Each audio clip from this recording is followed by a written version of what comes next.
The law is a knife that cuts clean. Aaliyah Ward tasted copper under her tongue as the corridor lights slid from night blue to court white. The ship's skin hummed, a low animal purr, as if the massed coils wanted to argue with the stars.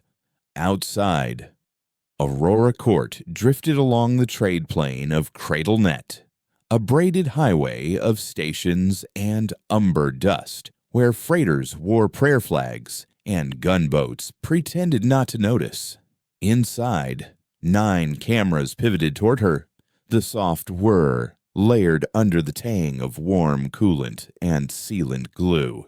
Local time, said the shipmind. Finch, in a voice like parchment turned by careful fingers. 8th bell. Quorum window opens in 20 minutes. Opposition counsel has filed a courtesy scowl. Hylia pinched her glove seam tight, then shook out her hands. Noted. Tamsin. Commander Tamsin Hale stood braced against the deck with a pilot's slouch that never left her bones.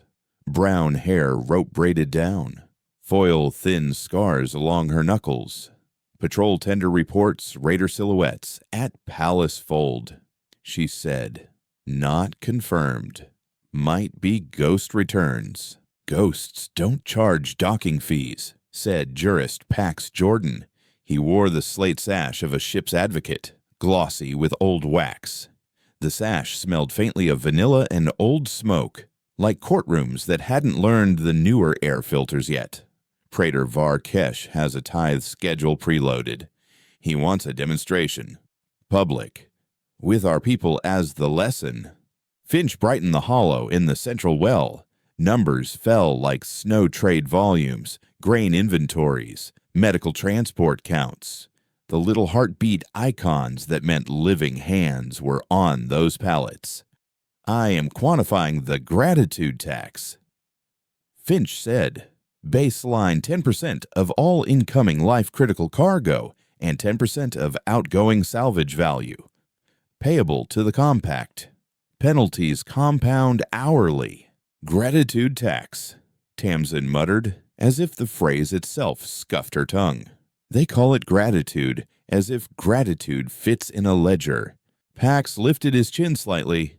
It fits in their ledgers. Which is the problem?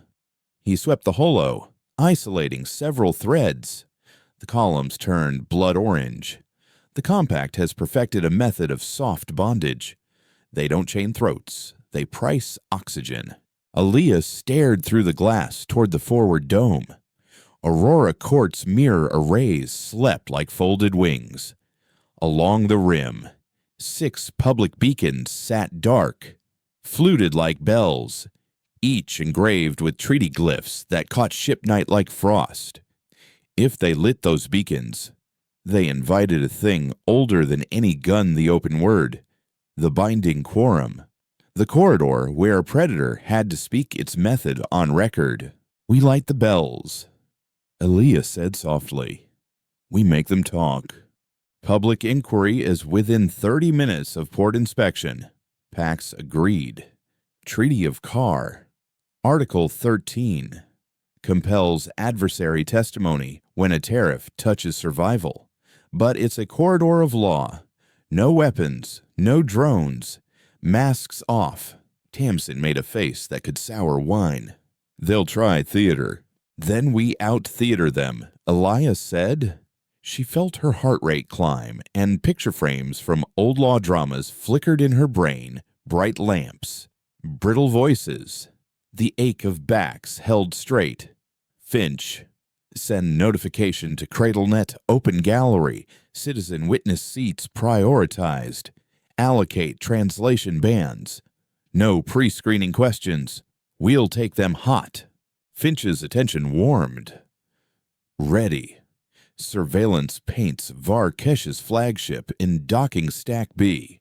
He has brought herald guns and a chorus of minor lords. They smell like cinnamon, formal wax, and carbine oil.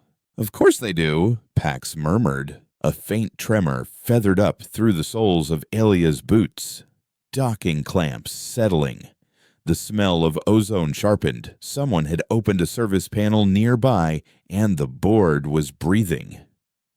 She thought of her father's hands, enormous and patient, showing her how to seat a stubborn circuit, never force, only leverage. He died under a union banner and a smiling invoice.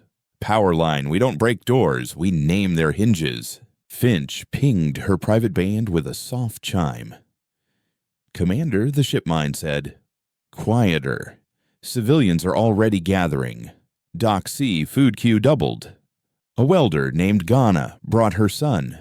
The boy is eating noodles too fast. His hands shake. Put eyes on them, Elias said. Make sure nobody shoves. Yes, Finch said, and his voice carried something like fondness. On the concourse, market lights splashed in citrus arcs across scratched steel.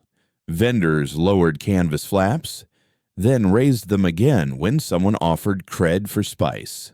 An old man polished a stringed instrument by habit more than hope. A trio of freighter kids in sun-yellow jackets passed cups down a line like a well-practiced prayer. 2 medics from Ward 17 whispered in the doorway, worried about anesthesia cartridges and a surgery docket that looked like a cliff. Ghana knelt by her son, Craig, who had grown too fast and not enough, all elbows and hunger. Sip, she said, dipping a thumb against his lip to slow him. Sip, or you'll hiccup, and it will look like fear. He nodded, shame flushing his neck. I'm not afraid, he said, and believed it only halfway. A station clerk pinned a paper notice to a post, even though the post already had screens. Public Inquiry Treaty of Car. Art. Thorin. All witnesses. Due citizen dignity. The ink bled a little where the pen had pressed too hard. Powerline witness seats are shields you can sit on. Enough. The ceremony of switches began. Elia's palm found the first bell's plate, cold as rivers. Her breath fogged the glass and vanished. Finch hummed the treaty preface in the background like a choir calibrating their pitch. The metal answered with a round, human note. The second bell throbbed a half-tone lower. The third rang like a small son waking with manners. Tamsin watched the hatch with arms folded. She always leaned slightly toward danger, like a mountain considering a slide. Pax cleaned his spectacles with precise movements he pretended were absent-minded. Finch dimmed the bridge, then raised it, then found a balance that made the bell etchings glow without making anyone look haunted. A shimmer at the far arch resolved into the praetor's procession. Varkesh came first, tall inside his pale exoshell, collarless but ringed by 6 discs of law, a heraldic display that meant precedent, fines, arbitration, seizure. His face was handsome and borrowed, the kind of face you'd put on a statue of reason to sell children on obedience. Behind him trailed clerks in pollen-yellow robes, carrying cases that smelled of almond paste and documents. Power likes to smell like dessert. Commander Ward, Varkesh said, voice amplified to an easy velvet that reached every microphone, every ear. Thank you for receiving us in the Hall of Light. We come to normalize gratitude. Elia stepped forward, boots set as if the deck might tilt. Praetor Varkesh, this station's air is not a favor. It's physics and maintenance. You tax thanks like a toll on breathing. We've called a public inquiry. He smiled with that statue's patience. Of course. A dear old clause. We'll educate the crowd. Pax inclined his head politely, the way you do to a dog that hasn't decided who to bite. The record stands. Witnesses assembled. Treaty of Car. Article 13 invoked. Parties state their methods plainly. No rhetorical smoke. No masked surcharge names. Varkesh's eyes flickered toward the bells, then to the gallery tiers where Ghana, Krek, the medics, the clerk, and 100 more had crowded shoulder to shoulder, whisper fast, pulse high. He let his smile widen just a fraction. "Very well," he said. "Let us teach by example." "Finch, I'll record his verbs like pins in a map." Varkesh swept a calm hand. "Our compact assesses a gratitude contribution proportionate to the gift received. Air, water, safety. These are gifts from the structure of law and the protection of the strong. We ask the weak to recognize their dependence." "We ask for 10%. Ask," Aaliyah repeated, rolling the word in her mouth until the sugar cracked. "And if they decline, then we remind them of their exposure," he said gently. "We quantify risk. We adjust insurance. If they remain stubborn, we withdraw escorts from their lanes and allow the market to express itself." Tamsin's jaw flexed, "Meaning you look away while someone with guns expresses the market," she said. "Captain," Varkesh said, "law requires line items, not accusations." Pax lifted a finger. "Then line them," he said. "Numbers. Clock time. Who benefits? Who pays?" Varkesh's clerk set cases on the floor with dainty care. One flipped a latch, producing a slab of crystal ink. The slab brightened with fees, surcharge names, corridors mapped in pale green. The crowd leaned forward as if tugged. Powerline names are chains when you let them be. Aliyah felt the shape of the moment like a tooth under her tongue. "Play the example," she said. "A grain ship docks. 10% to you. The ship's patron hesitates. Your insurance pings triple. A raider watches the ping. You say the world is instructing him." Varkesh tipped his head, theatrically regretful. "We do not summon wolves," he said, "but we do not blockade nature." "Nature," Aliyah repeated, and this time the sugar tasted like rust. "Finch, put them side by side." The main wall split. Aurora Court's accounting bloomed clear. Spare. Human on the left, the compact's syrup writ on the right. "Praetor, say the words you profit from the shadow of the threat you license." "I profit from order," he said, still smiling. "Everything else arranges itself around that center." Elia let the silence hold until she heard Craig hiccup once and swallow it down. "Article 13 compels plain speech," Pax said softly. "The record must understand itself." Varkesh watched a woman in the third row tug a mask strap that had frayed so fine it was nearly thread. He licked his teeth once. The first animal thing he'd done. "We assess a gratitude levy," he said, obliging the law's nakedness. "And we benefit when refusal invites hazard." The bells trembled with the acknowledgement. "Power line, say it once and it will say you back." Finch marked the timestamp with a golden bead. Somewhere in the ship's heart, a physical needle etched the moment into a thin disk of ceramic, because some records must be more than light. But they did theater and counter-theater for an hour. Varkesh tried to teach the crowd a lullaby of compliance. Elia taught them breath math. He made gratitude sound like rain. She made it sound like a metronome counting lives.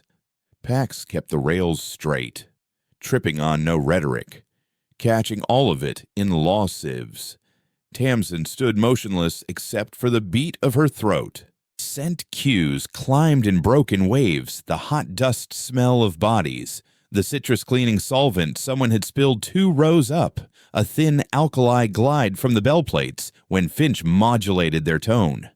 Far off, a cargo bay clanged and the sound arrived like distant thunder, softened by air. A dockhand spoke when questions opened. "My father paid the levy when my mother was on a table," she said, knuckles white on the rail. He sold 6 years to a salvage firm. She lived. He died in year 2, crushed under a magnet claw.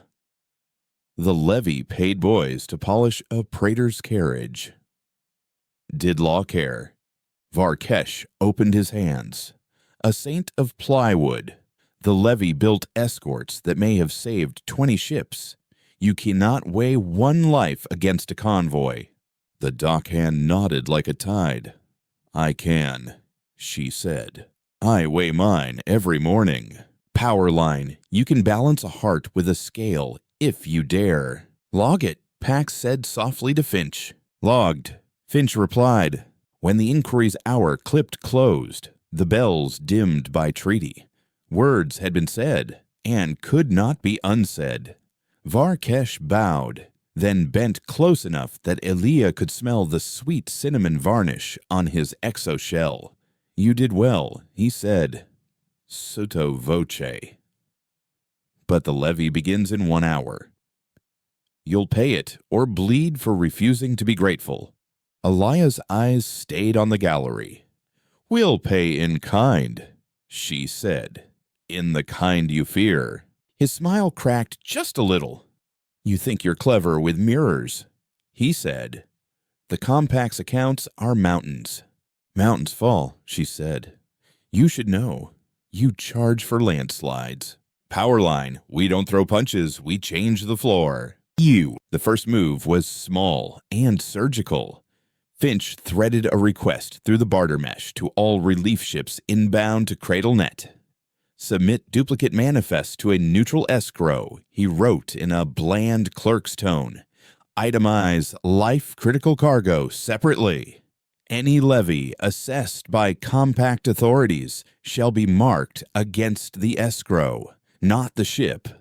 Neutrality was a joke. The escrow was housed in Aurora Court's belly, but jokes are tools when you laugh careful.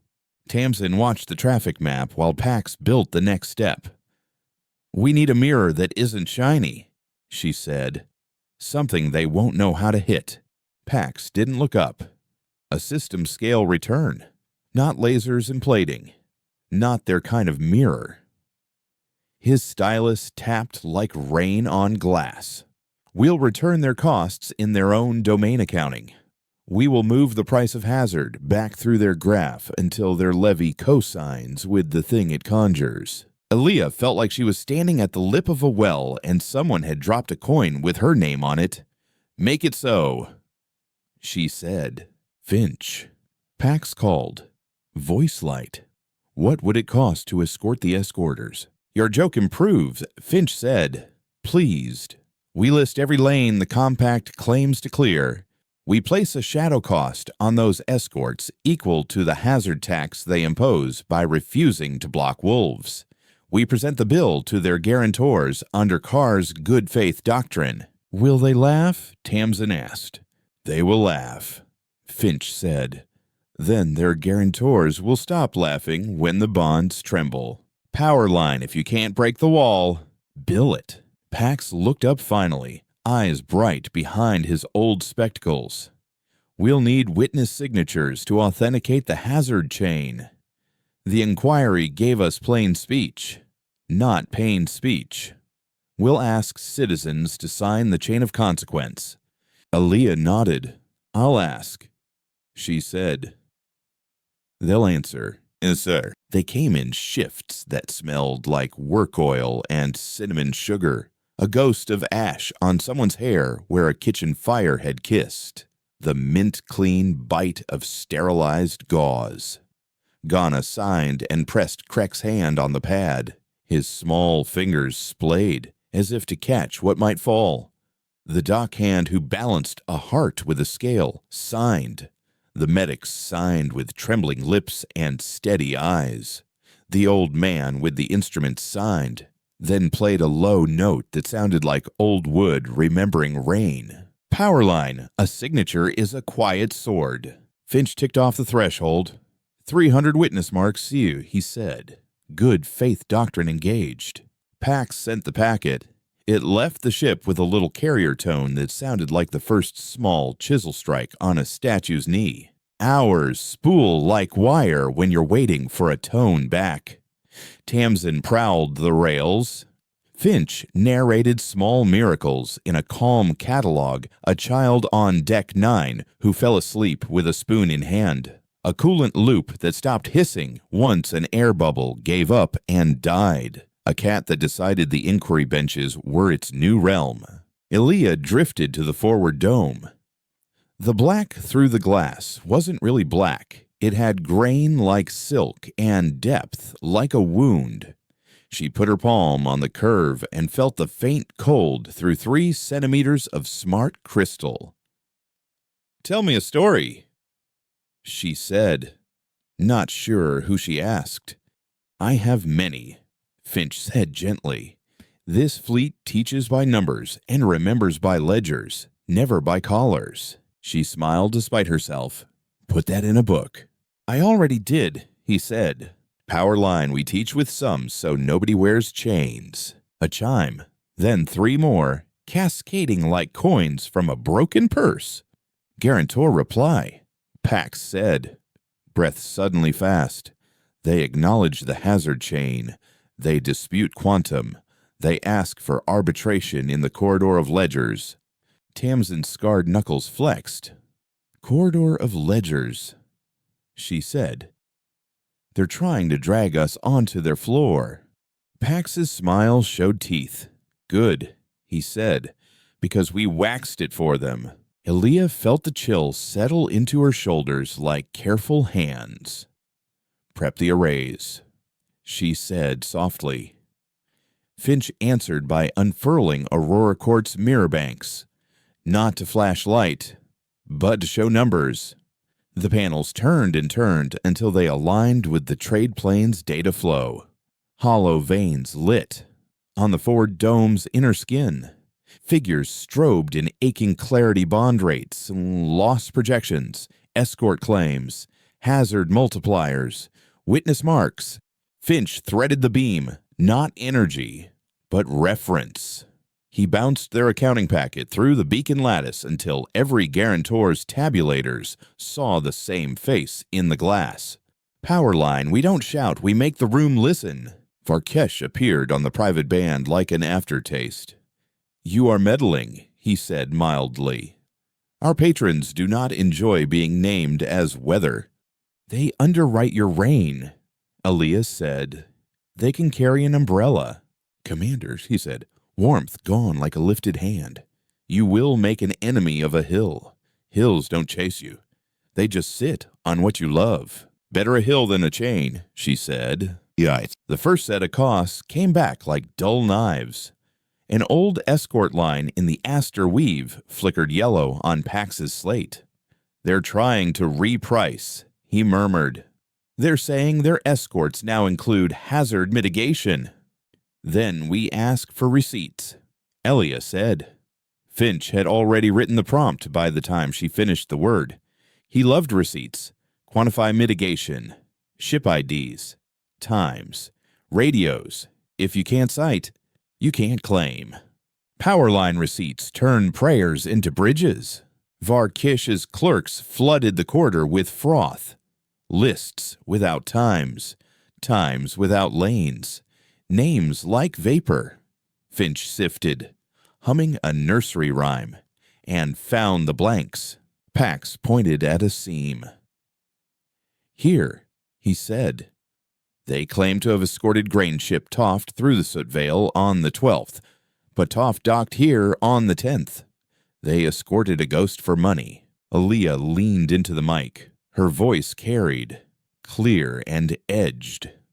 "Praetor, your method is simple. You charge for weather, then sell umbrellas that never open." For the first time, his smile failed.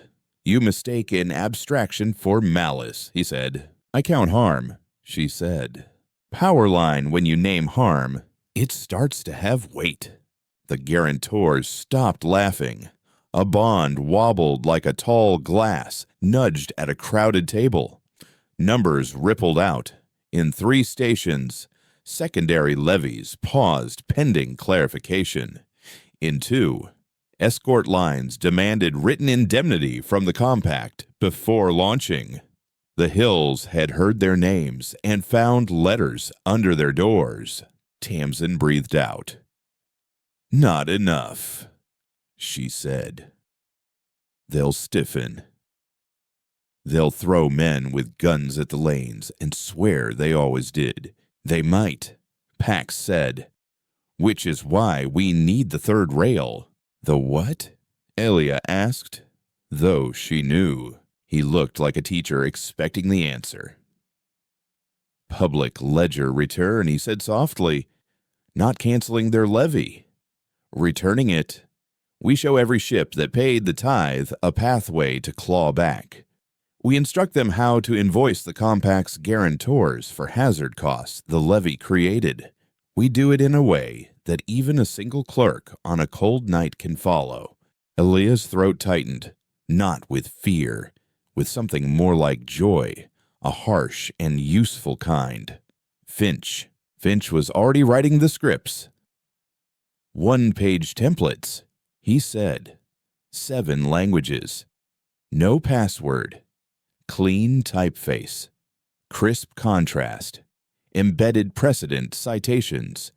Courier routes to friendly nodes. "Put them on the bell," Tamsin said suddenly. "Not just the network. Put the forms on the bell faces. Anyone can photograph a bell." Finch's silence felt like a grin. The bells brightened and scrolled slowly, lovingly, with instructions that would outlive light. "Powerline, teach a form, and you arm a city." So they paid for that move in bruises. A compact cutter linked with a customs node and spiked the port. Lights died in Sector F. Anesthetics warmed in their cabinets and then cooled again, cycling like a dying fish's gills. The old man's instrument fell silent mid-note. A child woke to dark and swallowed a sound so as not to make his mother worry. Aaliyah's console ran cold. "Triage," she snapped. "We feed medbays from our reserves. We slow non-critical. Finch, can you keep the forms alive on the bells?" Finch throttled power like a miser and a saint. "I can keep 2 bells bright," he said. "The third will pulse like a heartbeat.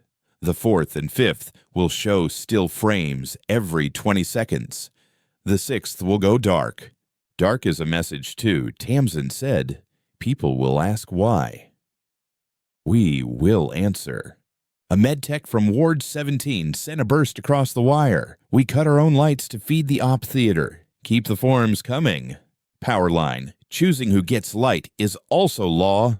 Varchesh returned with a different face on his voice. The cinnamon varnish had peeled. "You injure the trade plane," he said. "You invite chaos with your amateur accounting. We invite truth with our professional counting," Pax said.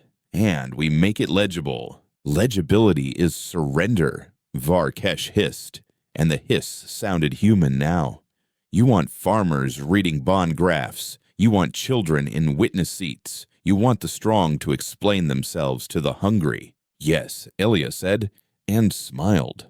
"On the record.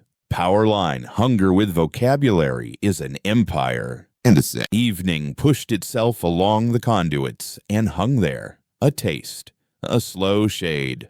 On the concourse, Ghana bent over Krek, drawing the tithe claim template on paper with a stub pencil so he could practice filling the lines. "Neat letters," she said. "They respect neat letters. They hate stains." He concentrated and Shay's tongue peeking from the corner of his mouth. "What if they throw it away?" he asked without looking up. "They can throw away a letter," she said. "They can't throw away the way we write now." The old man tuned his instrument until it resonated with the bell's pulse. The medics moved like dancers around a table, each step a solved equation. The clerk replaced the paper notice with another ledger forms, available ask anyone holding a pen. Powerline, a pen passed hand to hand is a lifeline. Finch sang to Elia as he worked. Numbers slotted into channels, channels into spears, 3 guarantors have set their accounts to review overnight, he said. 2 have alerted risk officers. 1 has called a closed meeting. I have informed them the bells are public. Closed doors leak. Escorts Tamsin asked. 2 launched and then returned to dock. Finch said. Cited fuel concerns. I measured their tanks. They were full. Tamsin laughed once.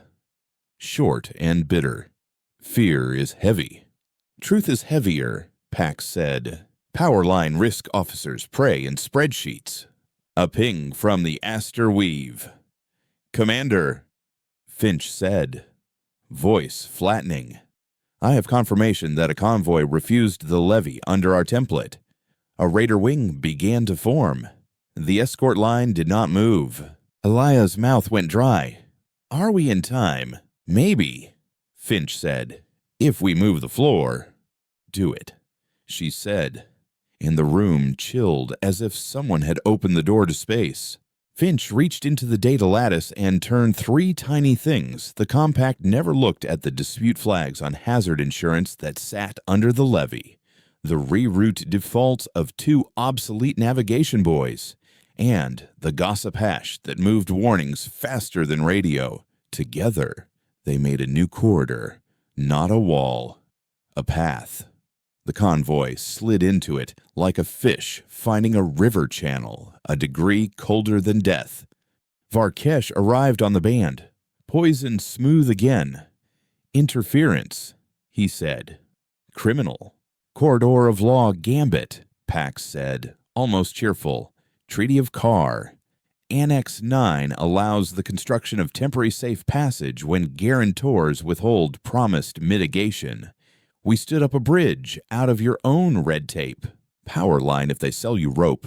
Weave a bridge. The convoy cleared with 1 scar. A freighter named Mercy's Riddle lost a stabilizer ring in the turn. 2 workers were injured when a pallet went sideways. They weren't dead, but hurt counts. Elia wrote their names on her palm in ink she wouldn't wash until ratified Ruyen Tar. Leo Churn. 1 line each. In tidy script. She would send a fruit basket if there were fruit. She would send money if money mattered. What she could send was a future where no one had to spell their names as invoice footnotes. Power line, we pay costs in full names first. When the ship finally slept a little, it slept like a person with court tomorrow. Rest stuttered. Finch dimmed the hall to a warm tea color.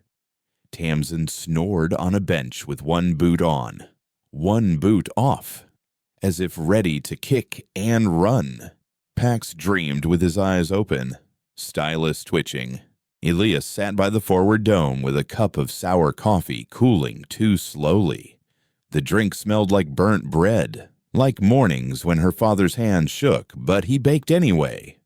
Finch painted slow ripples of data across the glass, like a tide chart written by a monk. We're close to something, Finch said. Not in her ear, but in the room itself. Like a church whisper. The guarantors don't like being named as weather. They will crave a rule they can obey to avoid shame. Then we give them one, Elia said. Yes, Finch breathed. A precedent lock. Pax roused. We put it on the public ledger, he said. Already awake again. Durable. Visible. Testable. A rule that says any levy that increases risk shall be returned to the payer with costs and interest. No proxies. No shadow charges. Tamsin sat up, hair wild. We can do that, she asked. Yes, Pax said, because they said the quiet part under bells. Power line once a wolf describes its teeth. You can measure them. Aaliyah closed her eyes and saw the rule, hanging like a sign outside a shop that finally learned how to count change. Draft it clean, she said. No poetry. No loopholes wide enough to drive a priest through. I'll carve it like bone, Pax said. Finch dimmed the ship a fraction, as if a cloud had passed. We should rest, he said, And it sounded like an apology. The next round will require all the right kinds of tired. Elia leaned her head back against the dome. The glass cool. Her skull humming with bells. "Wake me," she said, "if the hills move." "I will," he said, and the ship's heart slowed with hers. Powerline Tomorrow's Law is written by the exhausted. Morning smelled like wet metal and cinnamon because the compact had brought their pastry carts to the concourse to buy goodwill with sugar. People took the pastries and filled out forms on bell faces with their free hands. Ghana taught a dockhand to press her signature straight. Krek smiled with crumbs on his lip, trying to look like he wasn't enjoying the treat, because he wanted to hate the hand that gave it. Children are honest before they are anything else. Varkesh arrived before the bells fully warmed. He wore a darker shell and a narrower mouth. "Commander Ward," he said, "your little campaign may play here. Elsewhere, the world works." "This is the world," Elia said. "It has witnesses." Pax passed him the draft. Varkesh turned each page as if he was slicing fruit very thin. He read silently and then read again, lips shaping words as if tasting for poison. "You cannot outlaw gratitude," he said.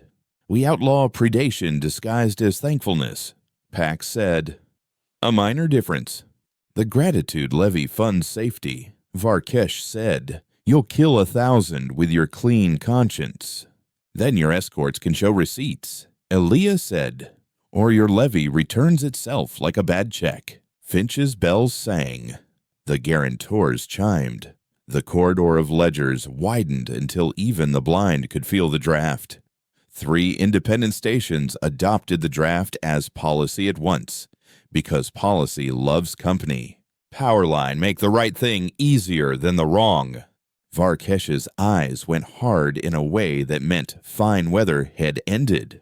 "The compact will call a regional hearing," he said.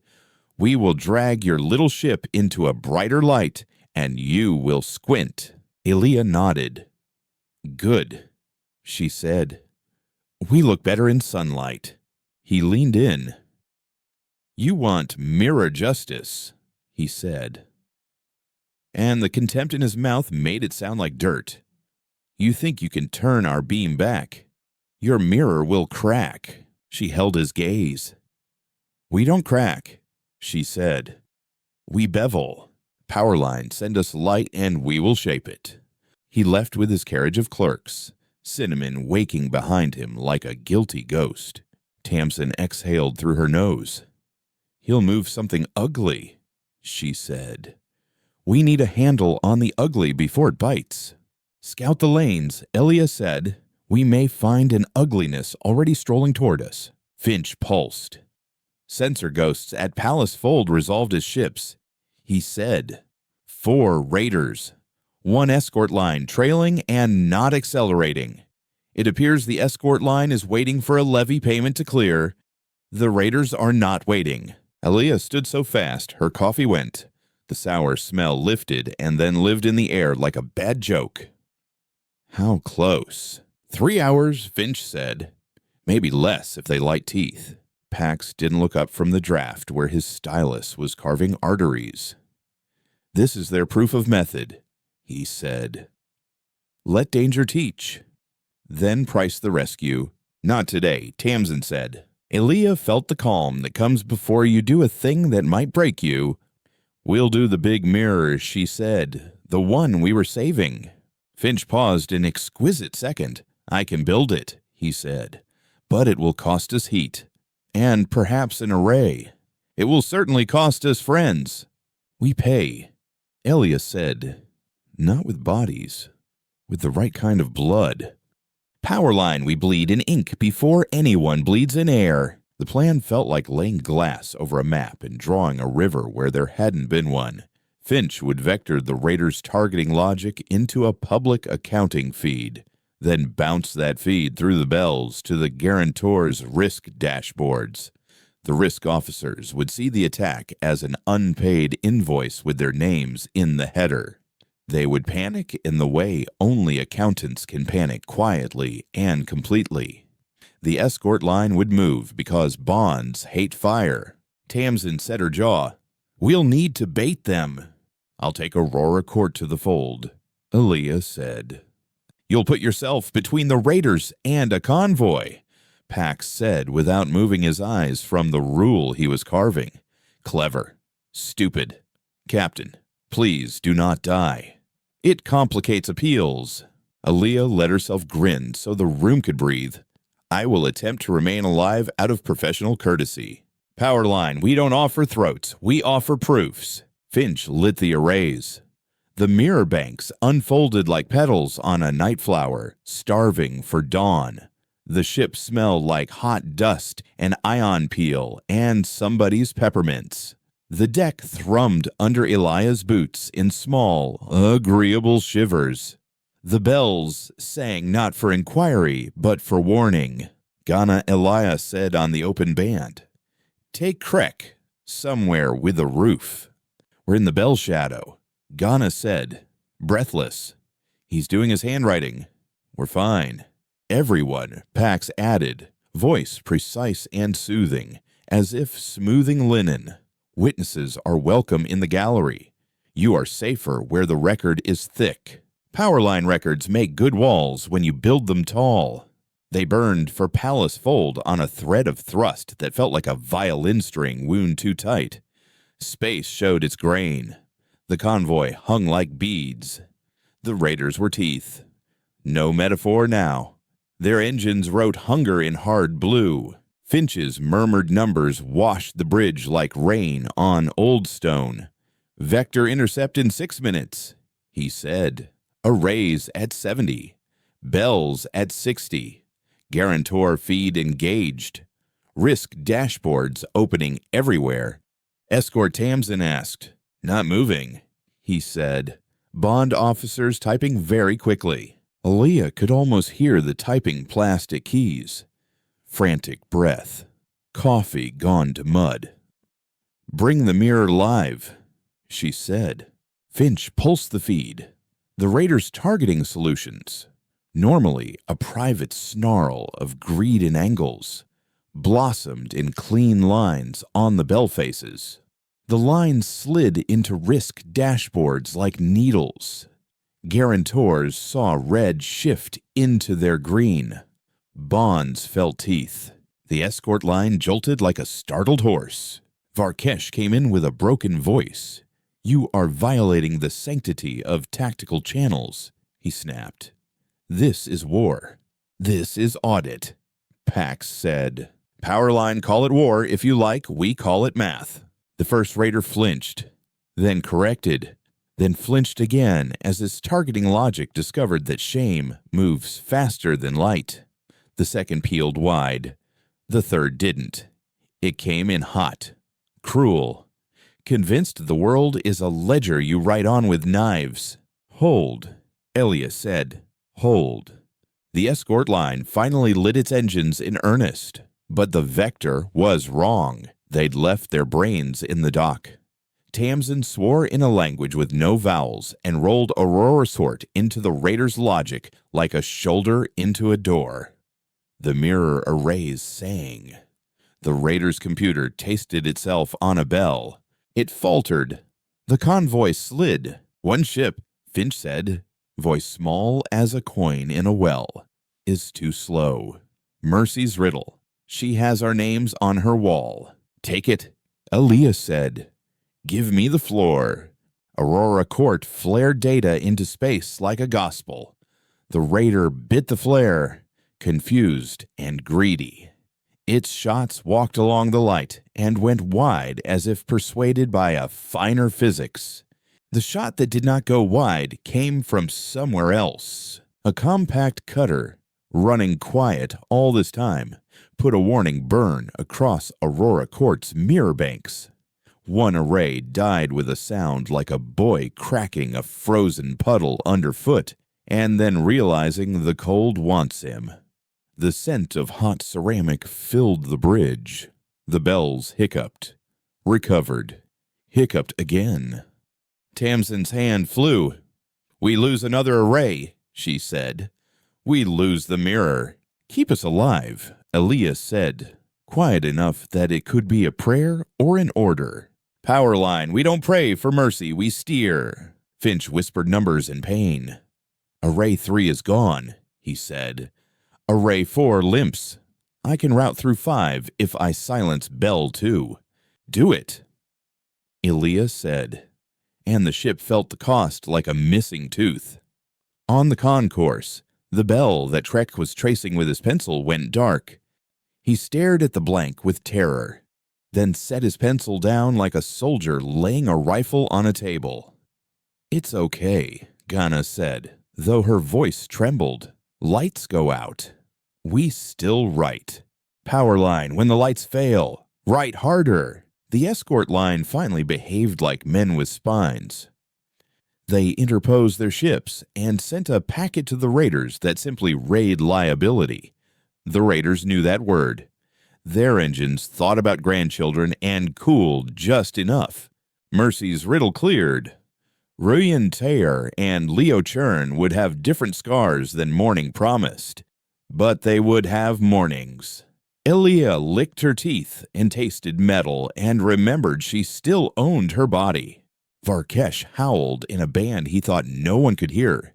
"You humiliate me," he said to someone not on this bridge. "They are turning ledgers into spears." Elia answered on the public channel with a voice that warmed stones. "The precedent lock is drafted," she said. "We will lodge it at noon.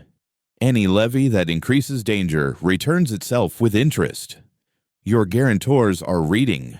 Power line, we don't seek permission, we file." Finch turned the ship slowly, carefully, so the broken array wouldn't scream. The bells sang a tired little song, and the convoy sang back with gratitude that didn't cost 10%. Aurora quartz heat sinks glowed like tired hearts.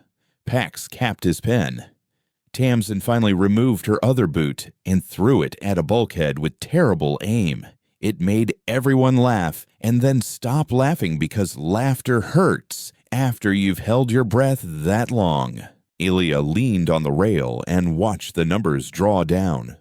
The cinnamon in the air had burned to bitter. The ship smelled like saved lives and a bill sent to a man who deserved it. Midday, Pax said, "We file. Make it ring." Ilya said, "Power line, let them hear the claws like thunder." The bells tolled noon like measured breath. Finch cooled the array housings with careful fans that smelled faintly of lemon and iron. The concourse tasted of pastry gone stale and boiled tea. Pax stood beneath the center bell with his pen uncapped. Ink thick as judgment. Tamsin checked the railings as if rails could betray. Elia stepped into the light and spoke to the room that had waited all morning to become more than a room. "We file the precedent," she said. "We file it with our names tidy and our edges kind." She lifted the slate. Pax slid the text onto the bell face where even short eyes could see. "Power line, we don't bend knees, we bend clauses." The filing went in a pulse that felt like a heartbeat, borrowed from something older. Guarantor nodes pinged with the sound of coins stumbling into jars. Station clerks received the draft like rain after bad speech. Finch laced the clause through the corridor of ledgers, then bound it with a public tally ships that paid levies and then bled. Ships that refused and survived under temporary passage. Escorts that claimed credit without receipts. Ghana pressed Krek's hand to the bell, not as a signature, but as a blessing. The old man's instrument found the noon tone and then hit it in a low drone. The medics in Ward 17 drank stale tea and watched the light ripple along the bulkheads like water under a tin roof. Ivar Kesh came late, which meant he had been on the comm stabbing at someone who could stab back. The cinnamon smell returned with edge, like sugar starting to burn. "Commander Ward," he said. You cannot publish a lock without a hearing. Regional authority sits the bench. Pax inclined his head. Then sit it. He said, We'll take the sunlight. The praetor gestured, and the corridor remade itself. The bells dimmed to respectful glow. The gallery widened until the concourse's back row could see the whites of the front row's nails. Lights sharpened. The floor sang the small, clean tone that meant words would become weight. You'll accept binding review, Varkesh asked. Yes, Elia said, with witness seats filled and transcripts free. Powerline if they choose the stage. We write the script. The regional panel arrived as lenses and voices, not bodies. 3 magistrates from different stations, one with a scar like lightning over her cheek, one with a voice like gravel, one with hands folded like prayer, which was fine if the prayer was to clarity. They smelled of paper and ink, even over wires, because some people carry libraries with them as a manner. Pax presented first. He kept it lean and legible. He showed the tithe as a hinge, the hazard as the door swinging shut, and the guarantors as the frame holding the weight. He called no hatred by name. He never raised his voice except to make it gentler. Varkesh followed. He wore remorse like a robe and statistics like armor. He said escort lines reduce piracy by 16%. He said gratitude levies teach interdependence. He said people must pay for safety, or safety becomes an orphan. Elia answered with the convoy's mourning, placing Mercy's riddle on the table with hands that didn't shake. They would have died for a receipt, she said. We gave them a quarter they already paid for, written in a treaty older than your appetite. Power line safety without proof is just a story told loud. A magistrate with gravel in her throat leaned toward Varkesh's lens. Say the simple part again. She said, Say the words you said. Under bells. Varkesh swallowed it like a bone. We assess a levy and benefit when refusal invites hazard, he said, and the record wrote it down without blinking. The panel called witnesses. Ghana spoke about night shifts and masks run thin at the strap. The dock hand spoke about 6 years sold and 2 years lived. A trader described paying 10% while calculating which child would skip dinner. With a smile he used like plaster over a crack he never wanted to show strangers. Powerline let the small numbers climb the big steps. Varkesh tried a different theater. He called a compact escort captain in ceremonial blue. The captain's metals clicked soft as teeth. He described launching into black with no thanks and less fuel. He said levies feed engines. He didn't bring a single timestamp. Pax did not sneer. He asked for ship IDs, lanes, and logs when the captain tried to recall them by memory. Finch placed the true times on the bell face alongside. The crowd made a sound like cloth tearing. A magistrate with prayer hands tapped her screen. Who funds your escort line, she asked. Bondholders, the captain said. And gratitude levies. And who pays when you do not move, she asked. There is no duty to move, he said. Only to stand ready. Powerline ready isn't a verb if nobody moves. The panel recessed for 1 hour. The corridor did not empty. People lingered, smelling of warm plastic and anxious sweat. Tamsin rubbed the heel of her hand against her sternum as if a knot had formed there and borrowed bones. Pax drank water like it was the last honest liquid left. Finch dimmed the bells until they glowed like moons in a story told to children. Do we have enough? Elia asked quietly. Finch sent her the numbers like a promise. Enough to make a rule. Not enough to make a friend. He said, Friends can come later. Tamsin muttered, We need roots. Roots and rule, Pax said, smiling with one corner of his mouth. We're greedy this afternoon. Powerline, we ask for paths and laws, not mercy. The panel returned with faces made of decisions. The gravel voice spoke for them all. We accept the lock in principle, she said. We edit the interest rate. We forbid proxy charges. We require public publication of escort logs when levies are assessed in a radius of hazard. Binding Pax asked simply, Binding, she said. Farkesh inhaled through his teeth as if the air had been priced. You will ruin funding, he said. You will gut the only protection we have. You have receipts. Elia said, Use them to eat. Powerline if your shield is real. Show its dents. The magistrate with lightning scar leaned toward the lens. Praetor, she said, your method makes poor people into weather. We do not permit that today. He squared his shoulders like a man inside a story he thought would never change.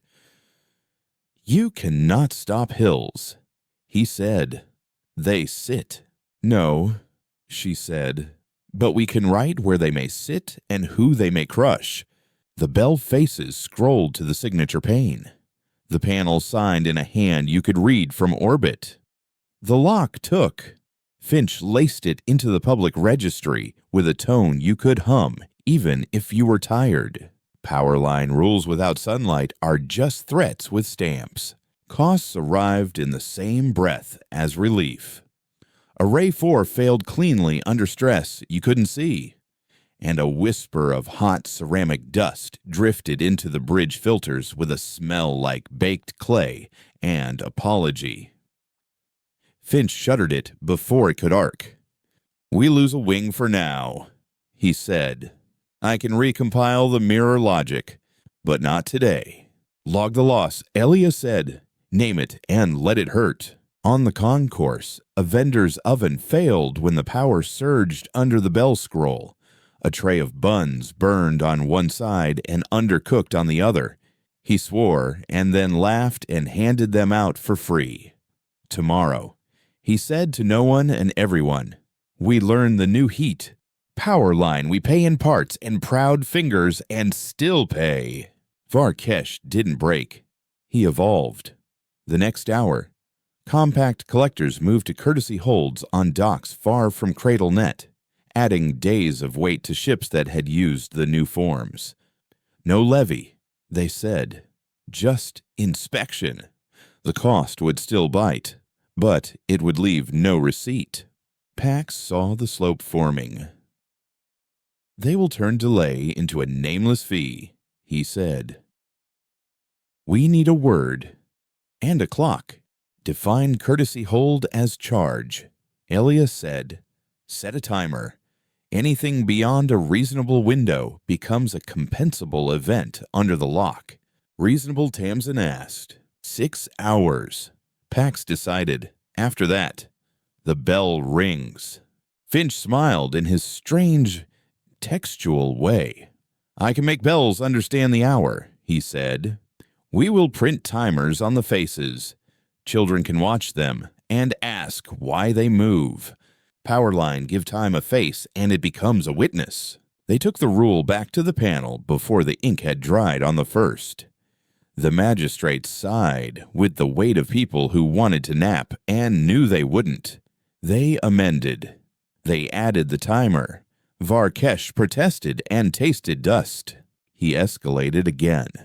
He filed a motion to classify all escort logs as sensitive navigation intelligence, exempt from public posting under a clause older than the panel's floorboards. He thought he had found a cave. Pax smiled like a man who had waited all morning to show his trick. Annex 3, he said. Laying paper on light declares that any data used to price a public levy becomes public. You cannot charge for fog with a secret map. The panel nodded in a tired, pleased way. So ordered, they said.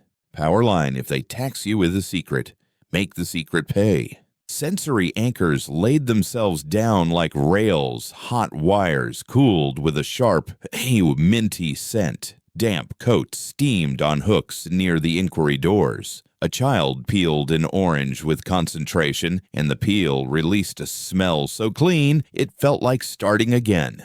An engineer's hands left black crescents on a white cup.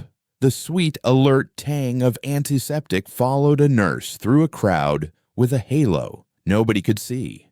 Evening came on like a patient argument. Finch painted the first page of the lock across every bell and then across 3 station walls. The claws looked good there, crisp and proportioned, like a window. The compact tried a last posture before night. They set their herald guns to sing history in the concourse, projecting old footage of escorts saving freighters, villains unmasked, children lifted into air by heroes who wore medals. The speakers smelled like melted sugar. People watched and smiled and then went back to their forms. Elia stood at the rail and felt the ship warm along her spine. "We aren't finished," she said. "No," Finch agreed, but the floor no longer dances under their feet. Power line, take the music and the dance becomes walking. They slept badly and usefully. In the small hours, Finch woke Elia with numbers that tasted like cold water on teeth. "Guarantor 7 has adopted our lock as policy," he said.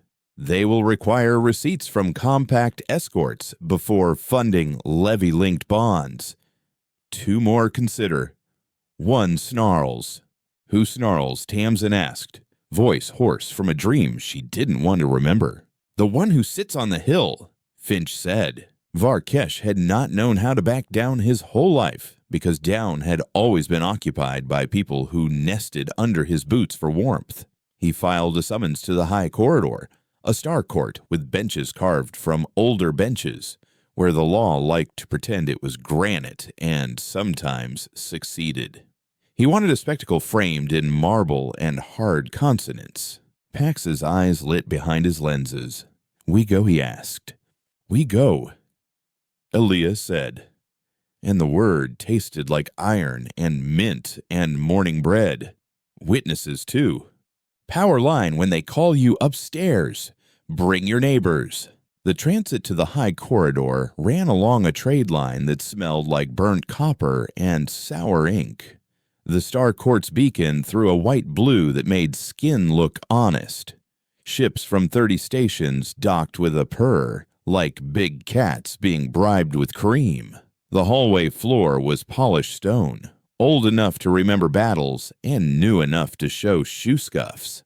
People hushed the way people do when ceilings are too high and light falls in lines. The gallery filled with suits and jackets and a few working shirts that smelled of solvent and peeled orange. Ghana held Kreck's right hand and a pen in her left. The dockhand held her 6-year contract folded in her pocket, like a promise she intended to break in public. The old man's instrument stayed behind screens because instruments were not allowed, but his hands curled as if remembering strings. The bench of 5 entered with faces that made the room upshift. The chief's hair was a cloud that had filed its own appeal and won. The clerk recited the prayer to clarity again, because 1 is never enough. Varkesh opened with a bow and a halo of numbers shaped to flatter. He said Aurora's medal. He said precedents should be written with dry quills, not hot bells. He said a single ship cannot set a rule shaped like an ocean. Pax spoke next, voice level. He placed the plain speech under bells on the table. He rolled forward the lock and then the timer and then the annex. He showed the escort logs with shame turned off and timestamps turned on. He never once said villain. He never once said hero. He let verbs haul. Elia stepped last. She brought the convoy's heat into the room and let it sit on benches like a guest. She named Ruyan Tar and Leo Chern and the smell of hot ceramic when a mirror wing dies to keep a form alive. She said gratitude is currency only when consent exists. The lock builds consent by refusing to price oxygen. She did not look at Varsesh while saying these things. She looked at the witnesses. Powerline, we don't ask to be loved, we ask to be clear. The bench questioned. A justice with a voice like pages turning asked Varkesh, who decided reasonable in courtesy holds. He tried to say, we. The justice's eyebrow rose with the weight of a decade. Not anymore, she said. Another justice asked Elia what happens if escorts do show receipts and hazard decreases. Then the levy can live under the lock. She said simply, if the charge lowers risk, it is a price, not a leash. Varkesh leapt at it. So you admit levies can be good, he said, eagerness opening him like a suitcase. I admit proof can be, she said. Powerline, any price with proof can survive my breath. The bench recessed. The room exhaled. People shifted and whispered and smelled like tired hope. Finch piped through the ship band a low murmur of fan noise and data drift to keep hearts from building storms. Tamsin took Elia's hand briefly and held it until a knot in both their palms untied. A boy with a pen asked Pax for a signature on his notebook. Pax smiled like a book and made his pee careful. The boy's hand shook. Neat, Pax said. Always neat when you name a rule. Powerline, tidy lines are how small hands hold power. The bench returned. The chief spoke in a voice that could have boiled water if she'd wanted to. We affirm the lock, she said. We adopt the timer. We declare escort logs public when levy linked. We forbid proxy charges to replace forbidden ones. We require visible notice of rates at point of levy. We post all of this where even a child can read it. Varkesh did not slump. He turned. You win a frame, he said to Elia. The hill remains. Hills erode, she said. Some faster than you think. Powerline, we carve drips into rivers and call it law. They paid again, and in ways that made victory less like wine and more like water from a clean tap after days of chewing snow. Array 5 limped into a quiet failure that Finch caught with a hand made of software and apologies. He diverted power from the forward sensors for a day. Aurora Court would be nearsighted. Tamsin agreed to sleep in her boots for a week to listen for what the sensors couldn't say. Pax lent his sash to a station jurist whose own had been seized in a petty raid on a petty office. He would go bare-sashed until a new one could be waxed and blessed. The costs built a spine in the room instead of taking one. People read the lock on the court wall and then traced it on paper to take home. A woman who ran a soup line copied the timer clause and taped it above her pots. A mechanic with a greasy wrist learned Annex 3 by heart and recited it to a friend while they tightened bolts. A boy brought a bell rubbing to his grandmother, who held it to the light like a window. Powerline law that fits in a pocket outlives walls. The compact retreated without retreating. They issued a proclamation of enhanced gratitude days. Discounts on levies if paid early. Finch parsed it and found the thin knife under the cake, late fees that compounded misfortune into debt spirals. He took it back to the bench before it left its envelope. The bench stamped it with a red rectangle that smelled like ink and finality penalty cascade prohibited under lock doctrine. Varkesh filed something that wasn't a filing. He called Elia on a private band with breath he could no longer warm. You think you've won, he said. Voice quiet enough to sound like reason again. I think I've stitched one cuttin', she said. You could have ruled, he said. You could have charged your own levy. The people would have paid and thanked you.